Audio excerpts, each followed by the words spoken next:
wanna gather it in the morning because that's when it's the most concentrated in the tips. During the midday sun, they recede back into the plant.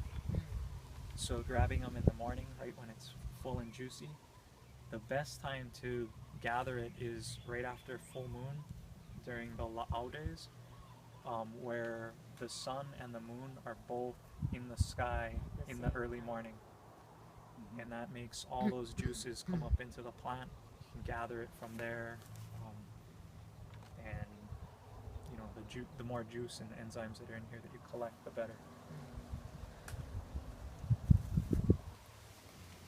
The type of plants you want to gather are ones with beneficial characteristics. Quick. Yeah, so this using the Haulikoa, because it just grows so naturally here, like that's what's sprouting up. The Christmas berry also does exceptionally well here. Because those are naturally thriving, whatever is in them is the same thing that's going to make other things thrive. So gathering those, the only caution you need is you cannot gather citrus and spray it on other things, and also pineapple. So things with high acidic. You gotta spray them on its own. Yeah, but you can gather it and spray it back on itself, but you can't spray those on other things. Can you use banana shoots? The little banana keikis that come up are really good. Those you can slice real thin and do this. It's easy to gather, and can it be used on other plants besides itself?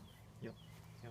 Is it usually best, so say you've got, you know, a big tomato crop, is it best to use the shoots of tomatoes on the tomato crop? Absolutely. So it is best to kind of match the crops. Yeah, that's like, you know, optimal. It's like feeding it back, it's same nutrients, but in like this form where it's just like, oh thanks, that's what I needed. Other plants you can get certain attributes though, like something that you notice puts out real good roots, you could spray that on something else.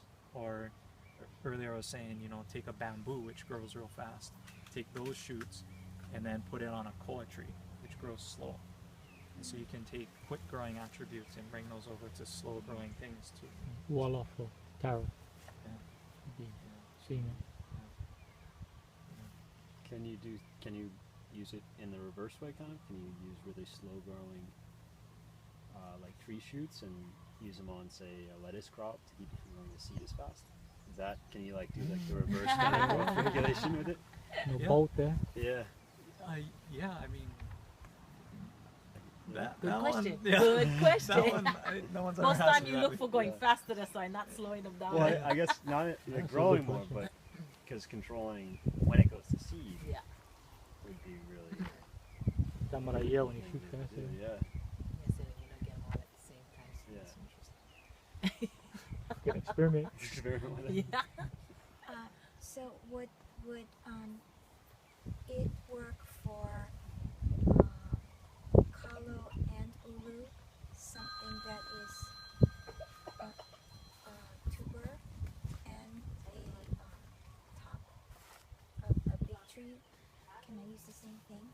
Okay, so this is the other part. Okay, so here we gathered the growth tips, right?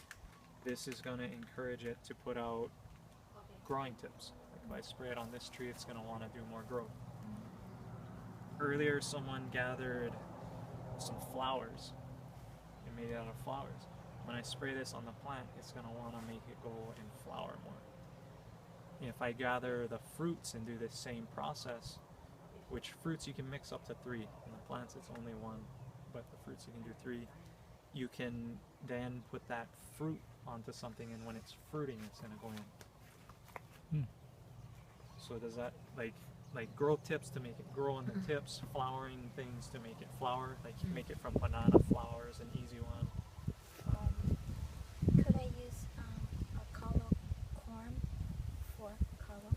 Yeah, and using corm and the root to make it go back to corm and root. So I made it out of sweet potato and use that on root crops. So the part of the plant that you get it from, that's that's where it's gonna, you know, it's Go putting to- that energy back because those are,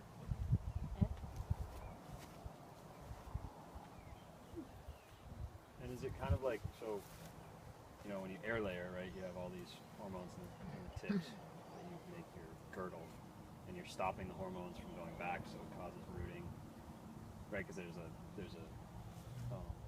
communication, right, from the shoots to the roots. So the more new growth on the shoots, it communicates down to the roots to increase root growth, which then causes the rooting to happen at the air layer joint.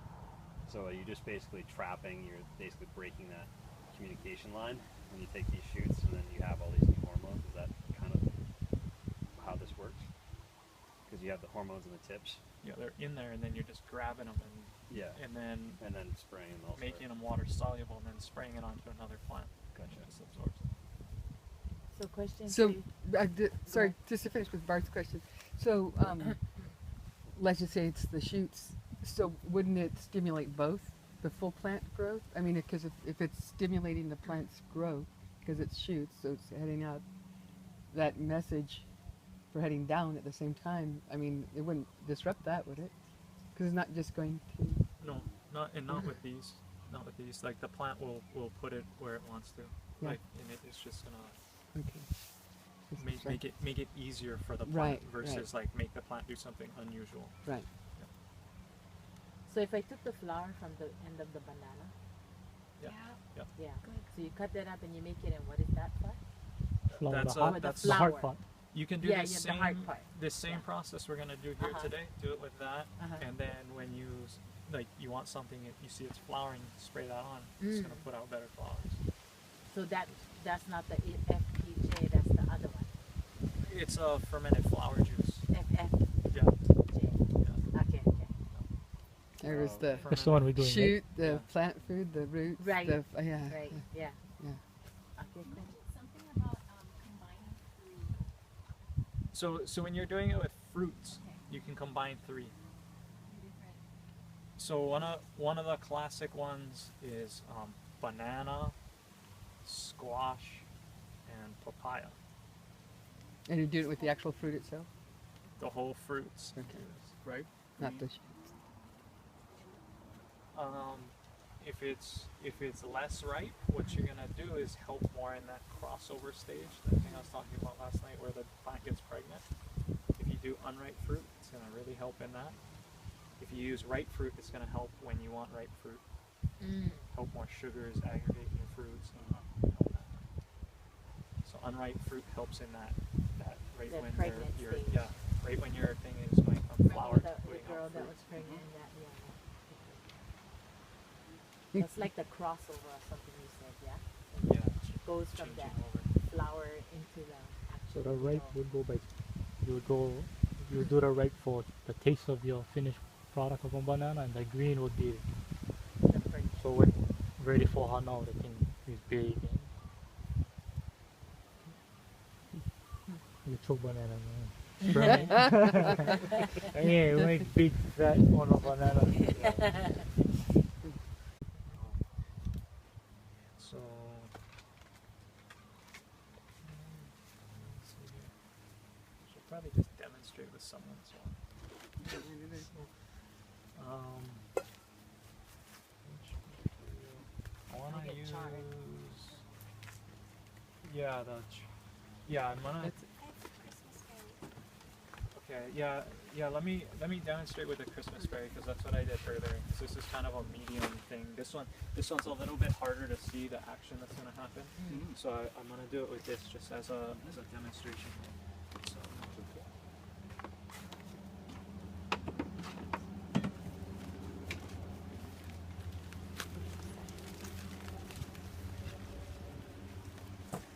okay, so Okay. yeah. I'm just gonna put this guy here. So what I'm gonna do is I'm gonna start with a little bit of material. When you go to mix yours, you can mix it in a little bit larger batches and do it. But I started with my material here. It's dry. It's not wet. When you collect it, don't collect when it's raining. Like, pick a nice weather where it's not unusual weather and go out and gather. It's dry here. what it says for our next step here is massage in 1/3 to 1/2 the weight of brown sugar. And so I've been doing this for a while. I know that it's variable depending on your plant. If your plant has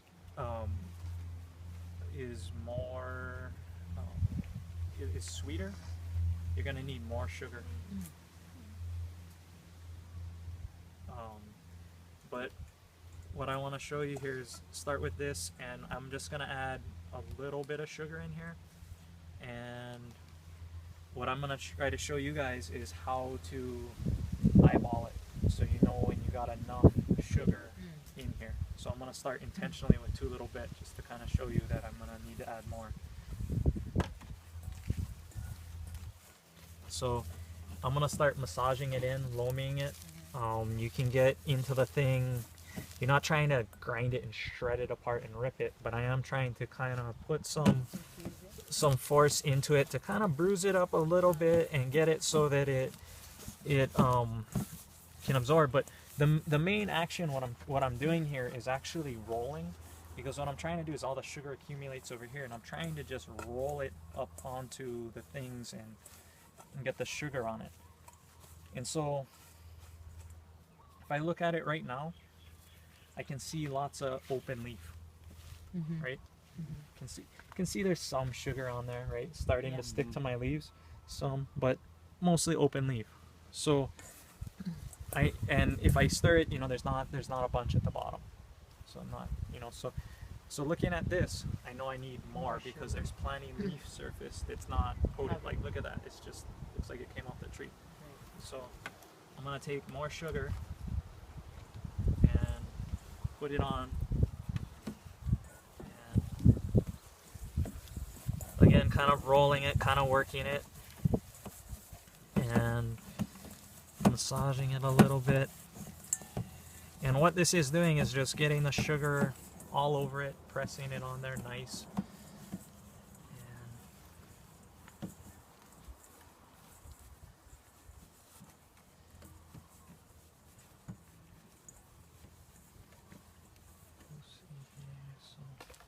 So I look at it now, it's starting to get more coated on there, yeah? More coated on there, and that's good. So I'm pretty close to my right amount of sugar, because I'm stirring it on. It's starting to look really nice coated. You can't over sugar. If in doubt, more sugar. I was gonna ask That's that. my theory. I quit. Unfortunately. Sweet tooth. Sweet tooth. Yeah. Smell good. So as I start to continue to mix this, what's gonna happen is, can you see it's starting, it's not as dramatic with this right now, but earlier it was better in the chart is getting better. Yeah, it's starting to wilt, right? Yeah. It's starting to wilt. When it's also starting to wilt, what else is starting to look like?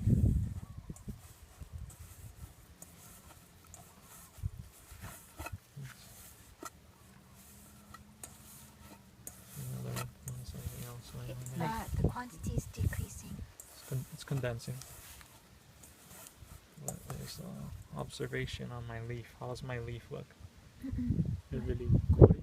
Does it look as dry as when I No. started? Oh, It's pulling the water out of the leaves. Yeah. So it is starting to happen is the sugar is starting to pull the moisture from inside the cells out into this, and it's starting to look kind of wet, right? And so it's when you see this starting to get wetness, you know you got enough sugar to start the osmotic pressure to bring the best, most vital juice out into this liquid form. And so I see it's starting to get wilty, starting to look like this. I'm now done with this stage of mixing this in. I don't have much sugar left at the bottom, so I got it all on here. It's sticking to my leaves. Look at my leaves; they're really well coated here. You know, for the most part, I could do maybe a little better job, but starting to look good. So this part is done. Now what I do is pack it into a jar. So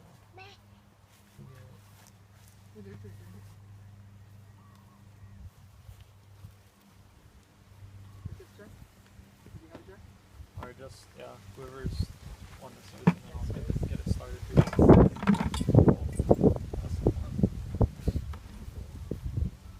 This jar is going to be interesting to notice on things. And so, what you want to do is try to clean them Yeah. when you start. There you Yeah. see there's like Crack. Fuji. stuff at the bottom. Can clean them out. You can also wipe it down with vinegar if you like to really Sterilize vinegar. yeah, clean it. Yeah, I like vinegar versus any other clean with that.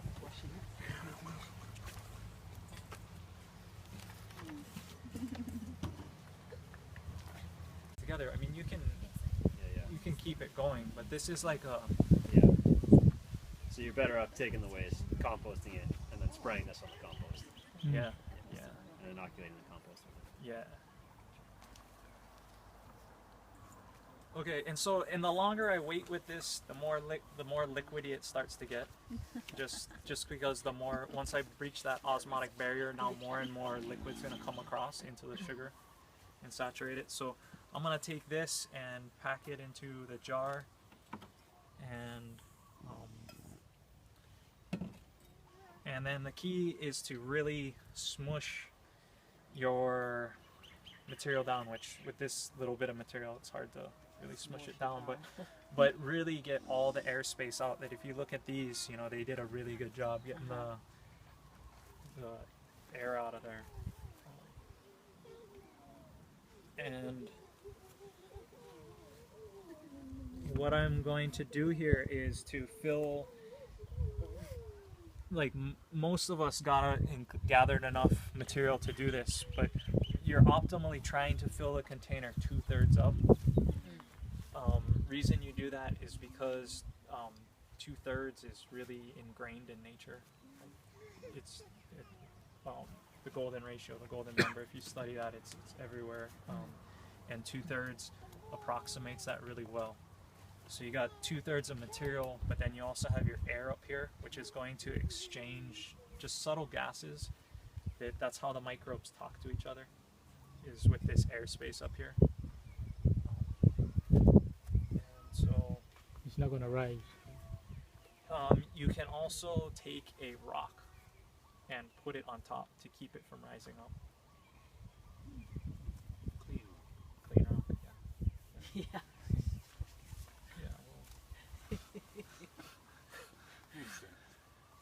When I make it with that you gotta actually pack the jar up higher, and it's gonna condense down to be smaller, like this here.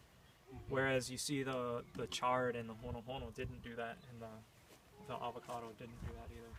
So getting to know your materials as you're working with these, you can, you know, learn how much you need to gather to make a batch, and learn how much sugar it takes.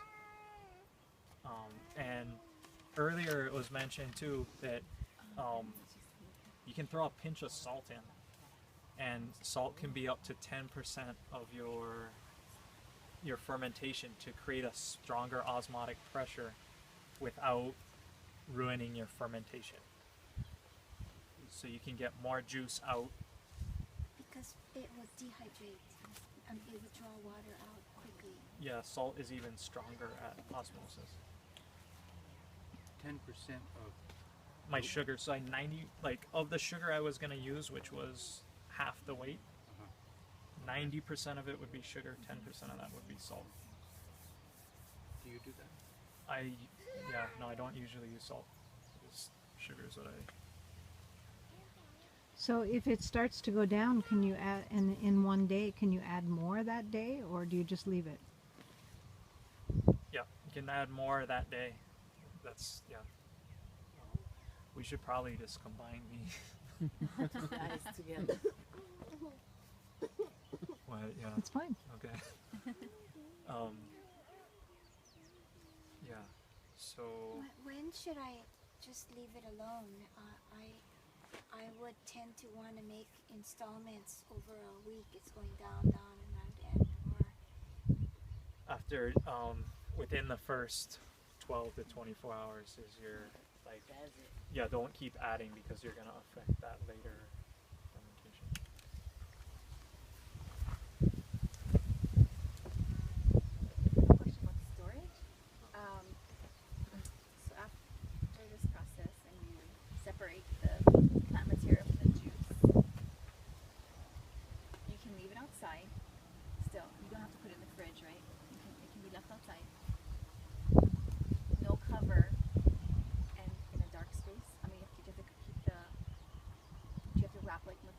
fabric or something or cloth around it to keep it dry? Here now. Yeah, after I know I'm skipping to the next part, but Okay. I'm Yeah. just wondering if I You store 'em like I that, stored you it mean? wrong. I think I'm storing mine. Putting it, have a cover on it without exposed to the light. But it's like all the I'm done with this stuff. So you poured off the Yeah. liquid, Yeah. and then you added equal sugar to that. Yes. Yeah. That you really want to store it out of direct sunlight. In direct sunlight, yeah, just like the plant pulls them out of the tips into the core of the plant because the sun will damage it, and so the same thing. Like if a lot of times what at my place right now, what I'm using for lids is just a whole rag. So I put the whole rag over it, and then it just it shades itself in jars. Yeah, I put mine right in the pillowcase. So it could be damaged then. Yeah. Or still not usable. Well, I mean, it all depends. If you you gotta taste it to be able to determine if it's still So good. when it's in that stage and it's separated where the sugar's on the bottom and the plant juice is on the top, you would stir it up and then taste it? So when you're in storage, it's separated on Yes. you? Yeah. Okay. When you first made it, did you stir it in real good? When you mix the sugar with that, you stirred it in real good. Hopefully. So if you had a bunch settle out, Yeah. you note what plant you used and what that was, and now you can use less sugar next time to not have as much settle out. Because if you're having a whole bunch settle out, that sugar's not being used. Too much. So I know that may have been we're talking because Advanced. they've done this. I'm talking about that, and I'll go over these Sorry. same things we were talking about as we go through it. But just a little preview. That's good. So Only you know. because you mentioned about the Like top, so and she was like she put a lid on it. So Yeah. she, So I shouldn't have them. Yeah, because it is living and breathing. These Right. organisms in there are doing their thing. Oxygen. Yeah, they're just really slow because like how it chopped your Sleeping tongue. state. Yeah, like they're really slow, but they are still alive in there.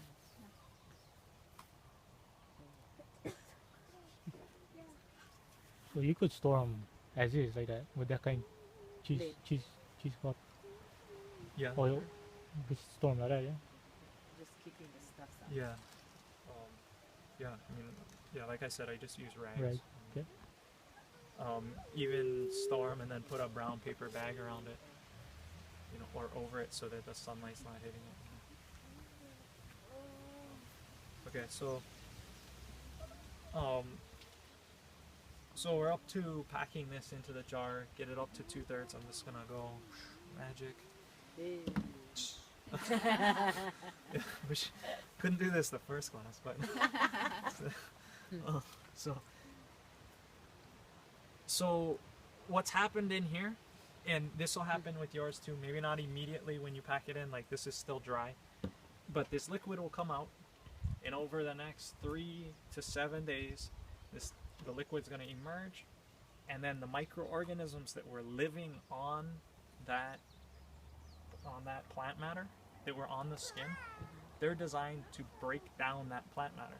So when that one dies, it's there to break it down and recycle it. So they're still there, and when we put them into here, they help to break this down. And that's why you cannot mix different ones, because that one that's designed to break that one down is on it. So I don't wash any of my material, I just put this in here, and that way the microbe is still on there. And it's gonna start to eat this juice. And if you smell it now, it smells like plant, like it just smells like charred smoothie. Smells like chard. But as they start to ferment it, when you walk through the forest and there's like guavas and you just get that smell. It's that slightly alcohol smell of like fermented smell. Sweet.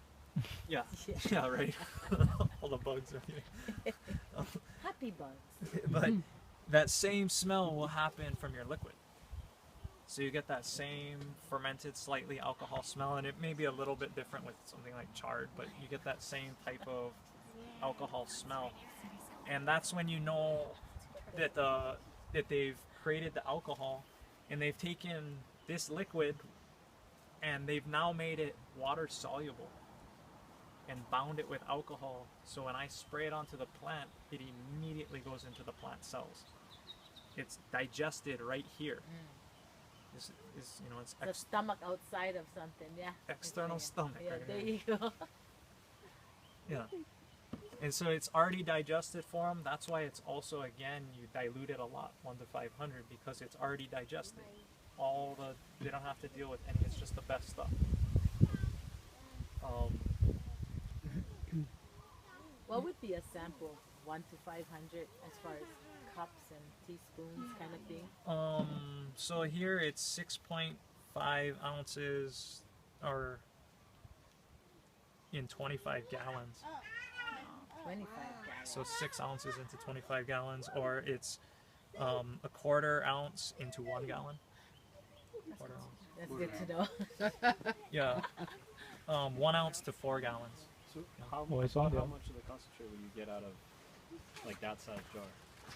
So out of here, and after I mix the next step after I get my liquid poured off is to mix it with equal parts of sugar.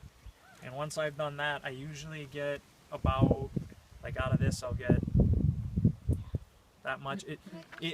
It's highly variable on your type of plant for how much yield you get.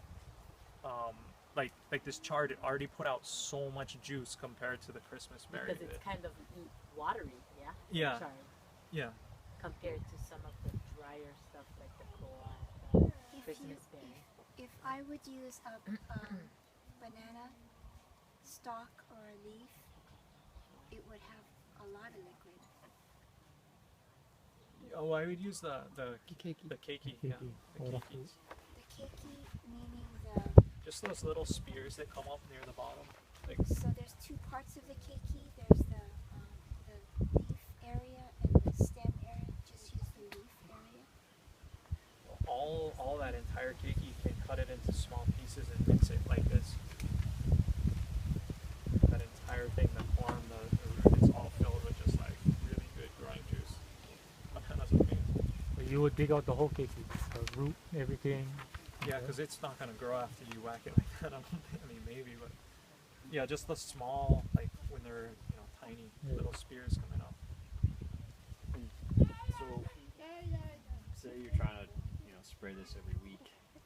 Can you make it in bigger batches? Can you make it in like a 50-gallon drum or something? Yeah. So on this paper, you'll see I'm making it in a 5-gallon bucket. 5-gallon bucket. 5-gallon bucket usually renders about 2 gallons. Of So usable. that would last a little bit longer. Yeah, and I've done it in a refrigerator that we cut and put sideways, and did it in a huge, that was a huge batch. But after doing that, I'm back to like doing like 5-gallon bucket is like the biggest size. Yeah, I go out and cut guava tips and do 5-gallon buckets with that, and that's like, because doing mega batches, you're risking a lot, like it's easy to get more contamination in that big of an area, versus this jar, which almost no contamination. It's But like you had that picture in Korea, and they had those fermentation vats, the clay fermentation vats, and were they making this, or were they making a different amendment? they were making this, and they were working with about 15-gallon to 20-gallon units. So what's the contamination risk? What do you mean by that? Usually I don't even talk about it because in this case with this thing, that's why I start with this input, because it's so foolproof. Like we all can do it. We're all going to get a great result because of the way we're adding so much sugar that the microorganisms that are going to grow here are going to be beneficial. There's so much food around that the good guys are just going to take over first and keep, so very little contamination. You will maybe perhaps get a white mold growing on the very top of your jar, but you can just stir that in, that's fine. Or you can just ignore it and pour off without it, because it's just growing basically on the top where it's not as, you know, where the conditions are. And if you hit your 2/3, you shouldn't get that white mold growing. But sometimes it's, you know, it's not always the easiest.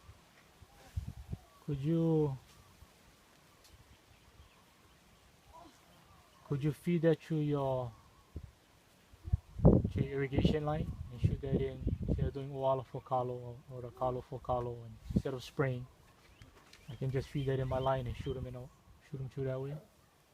I think I personally think, like in Korea, that's why they're successful, because they're using fertigation, where they're just pumping it straight into their irrigation.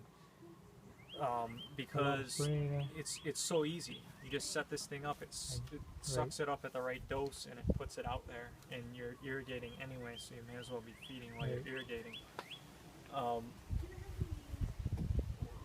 The way I deploy it is in my garden I have a 2-gallon sprayer that I took the spray handle off, and it's just the hose with the orifice like that big, and I just pump the thing and put my finger over it and spray it like a hose, and if it ever gets clogged I just move my finger like that and go. It's gonna clog a sprayer pretty quick.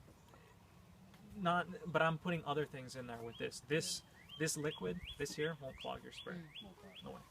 And in your fertigation system, you can use another microorganism to go through that would clean it out. So, because I'm not sure how often you change them or what the setup is, but the one thing is this could have more buildup that might clog it. But there's a way to clean it with other microorganisms. I think, you know, like fish emulsion too, you can just blast it for the last 5 minutes with clean water, like pull it out of the, you know, pull the siphon out, and that's how I've flushed fish emulsion through irrigation systems. Oh yeah, okay. So run the stuff. So and you then run it, so you flush run it for an hour, and then the last 10 minutes or 10 minutes past the hour, you just pull it out and let clear water run through the system, Yeah, and it flushes the lines. yeah, and that would work. But I think that's the easiest way to use this. Put this in. It's like, Spraying, are you spraying both foliar spraying and whatever drips goes into the root system? yeah, I have two dosages here on it. One is 25 gallons per acre, which is for a spray onto foliar application. And you'll find if you're spraying at that rate, what you are doing is you're wetting everything down. Everything you walk away from is wet. That's 25 gallons per acre. If you go up to 100 gallons per acre, this is a drench, more of something what you would put out onto the ground and around your plants. And that you're gonna find, you know, you're wetting the ground pretty significantly at 100 gallons per acre. And those are the two recommended dosages. You know, basically wetting your plants down foliarly. If you can get it on the back side of the leaves, it's the best. Plant will absorb it right in, right away. It's best to, you know, use it in the evening time, like right before sunset. It's the best time to spray. Plants will absorb it and then grow all night with these new nutrients. And could you prep the ground? Could you spray before you put seedlings in it? Yep. Yeah, you can, I mean, prep the ground for, like, we include microorganisms plus this food, and we'll prep the ground for a couple weeks before sowing them, so that it's already a functioning system when the seeds arrive. So you would, so if we were gonna mix all that, Days, and you told us earlier if we're the cooler it is, the longer cooler story. It's still going to be not in the sunlight, in like on a shelf in the garage or a cabin or something. And then when we do the pour off and mix the 50-50, then what do we store it in? Something that still has a breathable top. Yeah. Okay. This always prefers a breathable cap on it in extreme circumstances that you can't.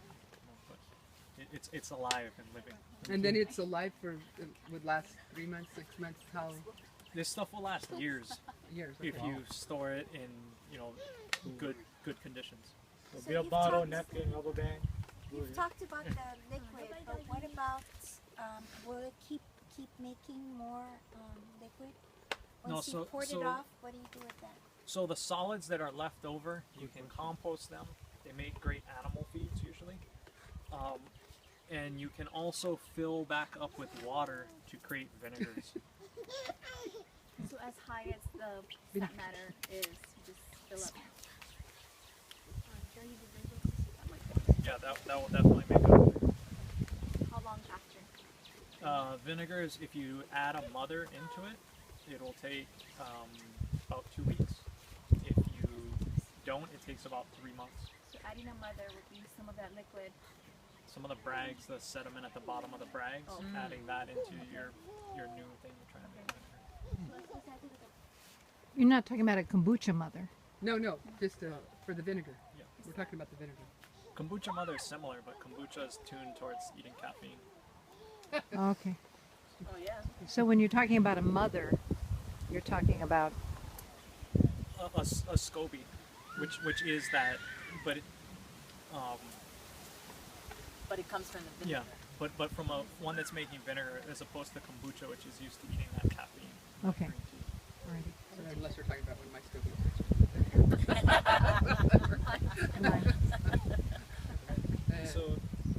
So we're all clear on this? Any last questions? I had a question.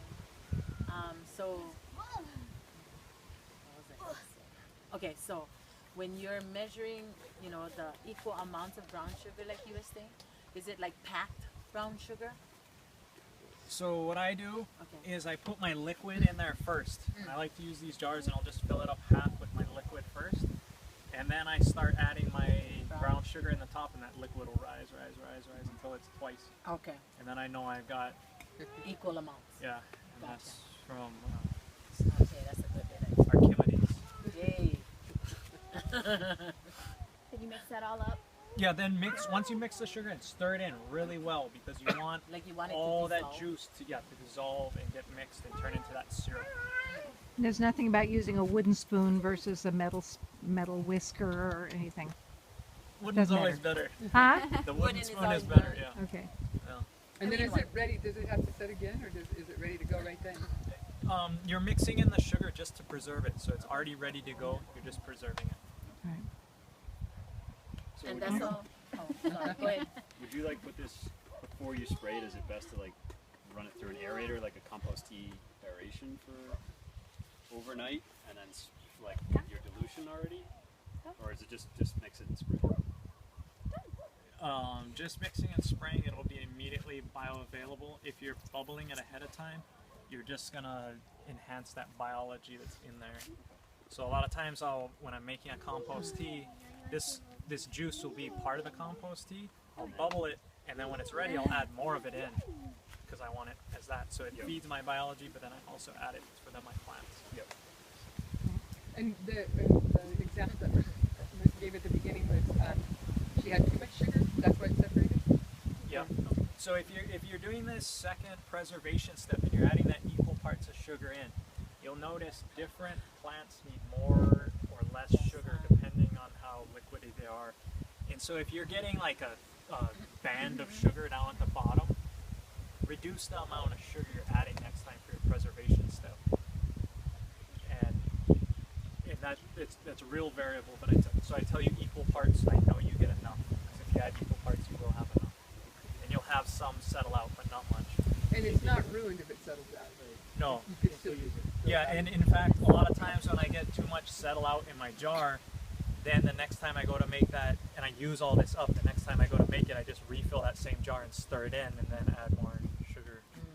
And when I wasn't able to demonstrate it here, but when you're adding sugar into your liquid, there'll be a certain point where it'll start floating on top because the liquid won't accept any more sugar into it. Oh, So if you're seeing a whole bunch you're adding your equal parts and you're seeing a whole bunch floating on top, stop adding it. Yeah, you're done. So basically, that would be the way to store it. Not like LEBs where you don't need mix them with the brown sugar and leave it out, or put it in the refrigerator without brown sugar. No, because it's different. Anytime you're going to preserve it, you want to add equal parts of sugar. Because LEDs, you need to, right? If you refrigerate Yeah, if you, yeah. right?